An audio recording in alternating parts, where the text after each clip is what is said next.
willing, y'all can hear me. Lord willing. Lord willing, y'all can hear me. I gotta do this one like a 1, 2, 3.5 quick. I don't know. Maybe it was the most high. Maybe I had anger in me, or maybe I had to reset my phone because I was doing too much. I ain't gonna lie, I ended up getting angry because the live was messing up. I really got angry. I really got so angry. And the craziest thing, I'm not about to do the lesson that I really wanted to do because I will have to go into another translation, because brothers is bringing out Matthew 23, and I just just want to add that 2 cents in there, um, but I want to bring something out, and I understand what the brother's saying. Like Sam, he said before you go do anything you want to do, like especially when you already been entertaining the spirit of teaching, that spirit will come upon you where you just got to feed the flock. So Lord willing, this can be like straight to the point and quick. This might be the shortest live I have ever done. Um, but first and foremost, before we start, I want to give all praise to Yahweh by Shim Yahushai, by Shemar Kakwadash. Yahweh is the most high God, and Yahweh Shai is who the world innately calls Jesus the Christ. And double honors to the apostles and the elders of Great Millstone who've been ruling well through the Spirit, teaching and believing this word.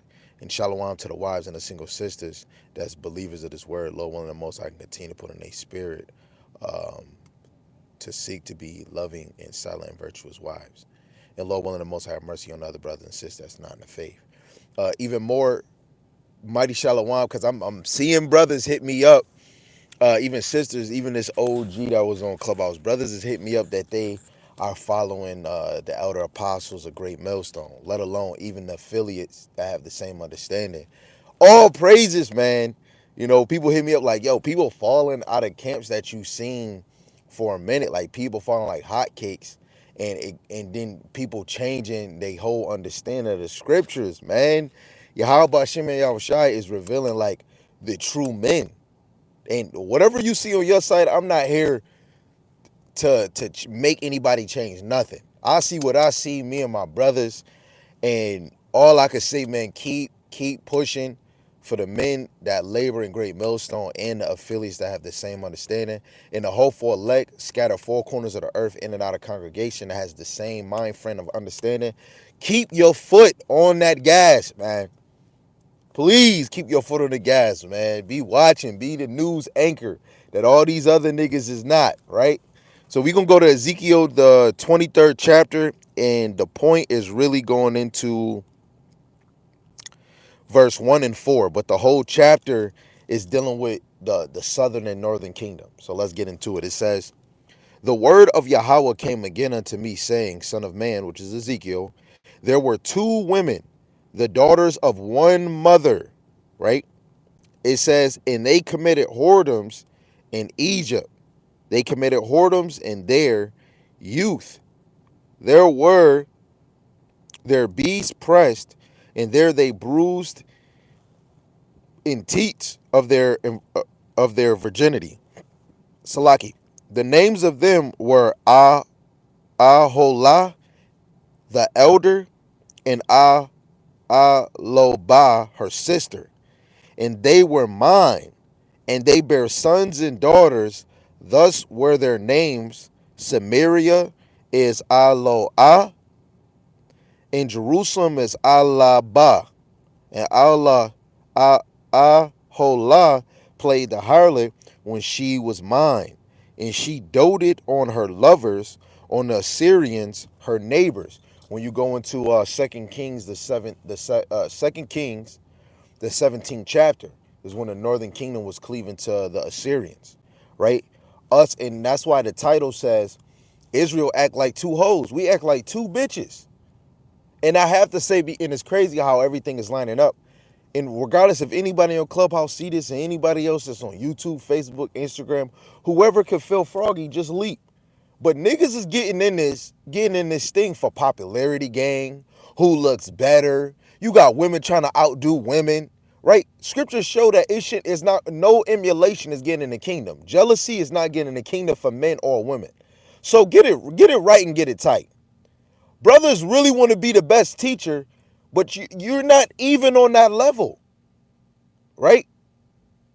The men of the Lord teach the same thing. They teach the same song, And men of the Lord don't hop in others' position. Like a prophet is not about to say, I'm about to hop in the apostles' line of view, right? Everybody has their own foot in their stance. Some brothers is putting themselves where they don't need to belong. Not everybody's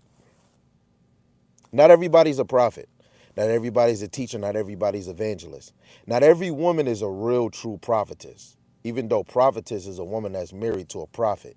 But we have to really get back into moving like Israelites, you know, through the spirit. I can't make nobody stop teaching, right? But for the ones that is teaching, keep doing what you doing. You hillbilly non-great teachers, I hope the Lord continue to expose you and use you as an example to know everybody shouldn't be teaching his word. Everybody shouldn't be bringing out prophecies. Leave the prophecies to the experts. I don't care how you feel. I'm not even saying I'm an expert, right? Because I have to go seek out. Let's go back to the ancient verses. 1 Samuel chapter 9, verse 9. For me to even get in this thing, I have to look for the actual teachers to inquire the message of the Lord, right? 1 Samuel chapter 9, verse 9. Before a time in Israel, when a man went to inquire of the Most High, thus he spake, come and let us go to the seer. For he that now calleth a prophet was before time a seer. So I need somebody that's a visionary to help me line up what's going on. So because I have family. Now, for me, I do not really desire to be a prophet or apostle or evangelist or even a teacher. But for somehow the Lord created me to be a gift of gab. So I'm good at using my voice. So maybe I could be a teacher, right? But I'm gonna put myself in the student realm. So for me, I learn from the elder apostles and the elders and the men underneath them, regardless if they're not an elder or a bishop, right?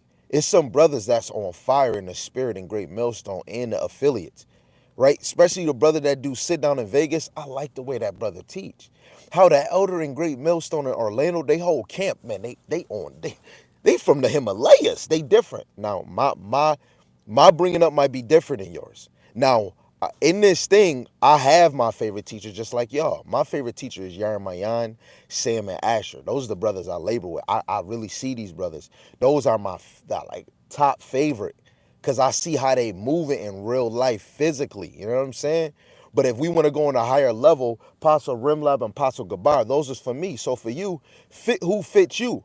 But this goes back to a prophet should be able to inquire the divine message of the Most High, right? So for me, to come in this, the Most High had to open my eyes to understand that Israel is like two whores, right? In the beginning of my walk, I didn't understand this. So somebody had to break this down. And I believe in the time either Daniela, or Yaramayan brought this out way back then. I never had this. I never really understood it to a level. And when brothers start sitting down, Asher, Mattathias, Sam, me, we started sitting down and going into the precepts, let alone studying. Reading, open up your gift. This is Hosea chapter 1, verse 1. Let me look at the time. Okay, we good on time. It says, the word of Yahweh that came unto Hosea the son of Beri in the days of Uzziah, Jotham, Ahaz, and Hezekiah, kings of Judah, in the days of Jeroboam the son of Joash, the king of Israel. In the beginning of the word of Yahweh by Hosea, and Yahweh said to Hosea, go, take unto thee a wife of whoredoms, and the children of whoredoms, for the land have committed whoredom, departing from Yahweh. Now you go read this whole chapter. Now it's symbolic to the southern and northern kingdom. Every time we cleave to anything outside of the Lord. Now say if you don't even cleave to the Most High and you're not cleaving to no other idol. You cleaving to homosexuality, that's you walking away from the Lord. You cleaving to do whatever you want during the time of the high holy days and not even going back to remember those times, that's going against the Most High. Allowing your woman to have authority over you is going against the Most High. Not putting order in your house is going against the Most High, right? A woman, being honest, a woman not being taught that they didn't even want to be outside, that they were keepers at home, we going against the Most High. I'm just being honest. Even though some brother, we're in 2024, be honest. I don't care if it's old or now. Israelite woman is not outside. A real Israelite woman is pertaining in the house. Let alone if you have kids, no Israelite woman should be asking for a babysitter unless she going to work or getting her hair done or it's things that pertain to her kids. But you ain't getting a babysitter to go to no damn club or to have a hot girl summer vacation to go overseas. Now, if you do that, you go do that. But in real spectrum, an Israelite woman wouldn't be doing that. On a deeper level, no, you wouldn't be doing that. That's why I respect the apostles and the men in Great Millstone. They do not promote or show their wives. And you can go into other congregation, they promote their wives like you promoting a freaking water bottle. In the scriptures, Peter had a wife. He wasn't promoting or showing his wife. Now, if a woman was in the scriptures and she was showing her face, she was following the men of the Lord. But at the end of the day, the stuff that we got going on in this truth that brothers say that they upholding, brothers is doing it way different. You got brothers boasting like, I'm the best debater. What the fuck is going on, man? We got war going overseas, and y'all niggas want to hold who's the best prophet. I'm the best debater. That shit is wild, man. This is why I know the 12 tribes is straight whores. We whores, man. We got our mind everywhere else. That's why I love the men of the Lord in Great Millstone, because they bringing out these prophecies, these dark sayings, and these parables. They bringing out the raw, unprotected version of the scriptures, man. They taking the condom off. You got to get this. Excuse me, right? They giving you the straight, raw, and direct. Right? This is Jeremiah chapter 3, verse 1. They say, if a man put away his wife and she go from him and become another man's, shall he return unto her? Shall not that land be greatly polluted? But thou hast played the harlot with many lovers. Yet return again to me, saith Yahweh. When you go to Sirach, the 25th chapter, the last verse, it shows you that if a woman don't go the way you want her to go, give her a bill of divorce. And the Most High damn near gave Israel a bill of divorce. We wicked as hell. So through the spirit, we should even be lucky that the Most High is still dealing with us, that we have a fighting chance because he gave us a Mashiach Yahweh Shai. Because a lot of you niggas would be put to death for how backwards you is when it pertains to this word of Yahweh Bashem Yahweh Shai. For real, a lot of these women and these men will be straight killed off of that LGB 123 Sesame Street. Niggas will be straight murdered. All praise to Yahweh Bashem Yahweh Shai. Right? I see a brother in there. He bringing it out. What you got going on, man? Let's see what you bringing out. He brought out Proverbs 3 and 13. Let's see what he talking. That was Proverbs 3 and 13, right? Okay. Yeah, I see you. This is Proverbs chapter 3, verse 13. It says, happy is the man that findeth wisdom, and the man that getteth understanding, man. Right? And what is he getting? He getting Yahweh Shai, man. That's why when you get in this, you gotta know that you really reading about Yahweh Shai. That's why brothers need to this is what caught brothers just yesterday, and this is why we need to be talking about false teaching and how the prophets is not self-made, is because you got men pushing the law so much, and a brother got caught this week and last week. Brothers is pushing the law so much, and then you tell them, your wife on her period, and he's like, yeah, that's crazy. Yeah, my wife is on her period. Do you separate from her? He's like, nah, bro, I lay with her when she on her period. What about when she birth your child? Nah, I'm with her. But don't you know in the scriptures it tells you if you have a son, you got to be separated from your wife for 33 days. And if she has a daughter, 66 days. Well, this is a different captivity, brother. But nah, bro. But why are you saying law so much? The brother was like, dang. You got to really evaluate. We can only do the best that we can. After that, what's next? Right? The elder men and the apostles and the affiliates of Great Millstone, and I know my congregation, we affiliates, we've been constantly been telling you just off of the notion of Elder Tahar, man. What is next after the law, man? We got to be speaking of Yahweh Shai, which is the spirit of prophecy. Going into prophecy is automatically Yahweh Shai, man. Half of you brothers don't even get into the deeper things of the law, man. Right? Let's get into some. Let's get in there, man. I'm not. I'm actually end this live very soon, man. I'm gonna have to slide back to work just to close it out. Let me see. Yep, I'm gonna have to slide back to work. Um, this is Deuteronomy chapter 30, and I'm gonna start at 15. Right? It says, "See, I set See, I have set before thee this day life and good and death and evil. Now, for a lot of people that don't understand, Yahweh Shai been spoken of, his attribute and his characteristics, him as a whole. But if the Lord not dealing with you, you're not gonna know the mysteries, because this mystery was only given to a select few. Go read John the ninth chapter. Go read from 35 to the last verse. Right? Some things was blinded to the ones that said that they can see. Right? This is St. John, the 14th chapter, verse 6. Yahweh Shai saith unto him, I am the way, the truth, and the life. No man cometh unto the Father but by me. So this even shows you that we should be keeping the law, right? Because that is Yahweh Shai. But why are you even saying the law? Make sure you speaking Yahweh Shai, right? Because when we leave the Old Testament, Yahweh Shai helps that, you know what, through that judgment, we don't have to die. Brothers that did touch another man or a woman, guess what? You get to repent and go harder for the Lord, because you get to go to repentance and be converted without the judgment of death. We have a fighting chance, right? Back to Jeremiah 30, verse 16. In that I command thee this day to love Yahweh thy power, to walk in his ways, to keep his commandments and his statutes and his judgment, that thou mayest live and multiply. And Yahweh thy power shall bless thee in the land whither thou goest to possess. And if thy heart turn away, so that thou wilt not hear, but shalt be drawn away and worship other gods and serve them. Yahweh Shai fit this description because Yahweh Shai is that one piece that's a mystery, which is a stumbling block. Psalms 118, verse 22. And people didn't get this in the Old Testament, right? But certain men did, right? Certain men did. That's why you got to know the Old Testament was taught all the way to the apostles. And apostles was teaching that, and they were using divine inspiration to even teach the New Testament. They knew of Yahweh Shai because they understood the attribute of him. He is life. He is the way, and he is the truth. He is Emmanuel. He is the counselor. He is the word. Everything that you speak is Yahweh Shai. But it has to be in order of that understanding, like the apostles and the elders always bring out, right?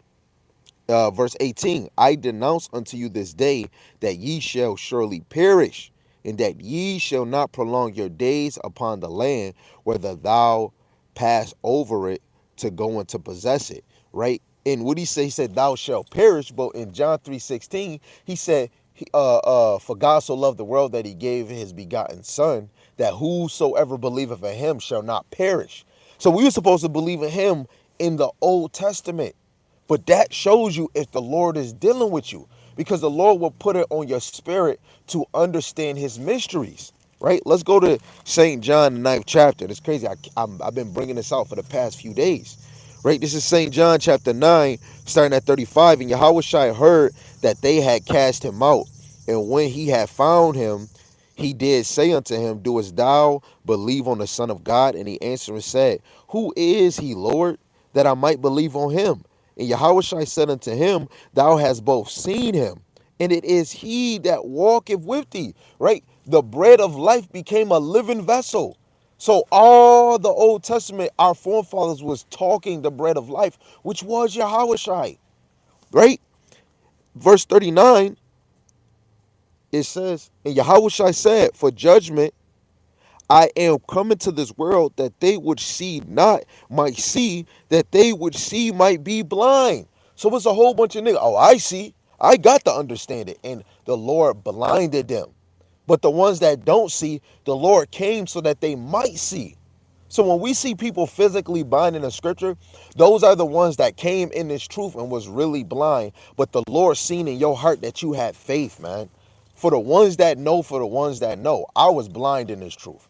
And guess what? I'm still blinded because I still have to get fed. I still got to go seek what the apostles and the bishops and the mighty men that was before me, what he was teaching. Look, Moses came before, Joshua came before. The people after them didn't even know the Most High. Don't you know they had to go seek the men of the Lord to get this understanding? That's Judges chapter 2, verse 10. Niggas think that they just, this understanding get flopped on their lap. No, you got to go to a brother that been built it in this thing before you, right? First Timothy chapter 1, verse 12. And I thank Hamashiach Yahushua our Lord who have enabled me for that he counted me faithful, putting me into the ministry. So somebody had to be in the ministry before you, right? And that's just giving notion and respect to Yahweh Shema Shai that put the people in before me and put before you to make things plain for us upon tables so that we can actually understand it. Outside of that, just like what the angel told Ezra, I'm not about to just focus on the wicked so much, but I'm about to speak on the wicked, and then I'm about to just go back into the Most High. Because it's all about us yielding to Yahweh Shema Shai so we can have a clear mind and a clear understanding, right? Yahweh Shem Shai is the one that's going to draw us to his son, St. John 6 and 44. But guess what? If through the spirit, if you believe in regeneration, if you wasn't drawn back then in those times through the spirit, however the Most High was dealing with the spirit, in the New Testament, whoever the Lord was using for that moment when Yahweh Shai was in the flesh, they did not get it. And from generation to generation, those same generations did not get it. Just like how the Pharisees and Sadducees said, "Oh, those ones that kill the prophets, man, if I was them back then, I would have never did it." And guess what? They are guilty for that because they hurry up and run their mouth, and they are the sons of them. They are the sons of the devil because they don't even believe in Yahweh Shai. You is the niggas. You is your father's son, man. The apple don't fall too far from the fucking tree, man. You is them. So, brothers, be humble. Sisters, be humble. It's okay to say you don't know this, man. It's okay to look. I might know the beginning of this breakdown, right? Let's say the wilderness. I never brought that breakdown out, right? I might know 5 precepts. I don't have the whole breakdown. I'm being honest with you. But I bet you this, I'll go search for it. I'll go look for the elder apostles. I can go to my brother Asher and he can send me that right now. And I'm going to study it. I'm going to master it. And plus, I'm the Lord, since if I've been reading and studying, the Lord is going to help me add more to the understanding, right? To make it even more plain, right? That's what the elders say. Yeah, you gurgitate, but make sure you do your own research. The Lord might have you adding more research or more precepts to the breakdown, right? And I just gave you some honest answer to let you know I got the understanding of the next wilderness. I don't have the complete breakdown because I don't have all the precepts. We have to be honest with our people, right? Because a lot of us will try to sound like we got it, that we got it all. Nigga, you just came in this. I just came in this, man. If we want to be technical, I've been in here for 7 years, but the Most High put me in the right understanding with the same minds as the brothers I labor with. Um, like within the following 2 years, I'm a baby in this thing, right? But all praise to Yahweh Shema Shai. Lord willing, this is edifying. Lord willing, y'all have a good night, man. And with that, man, keep your foot on the gas. Philippians chapter 3, verse 13 and 14. Don't look back. Shalom.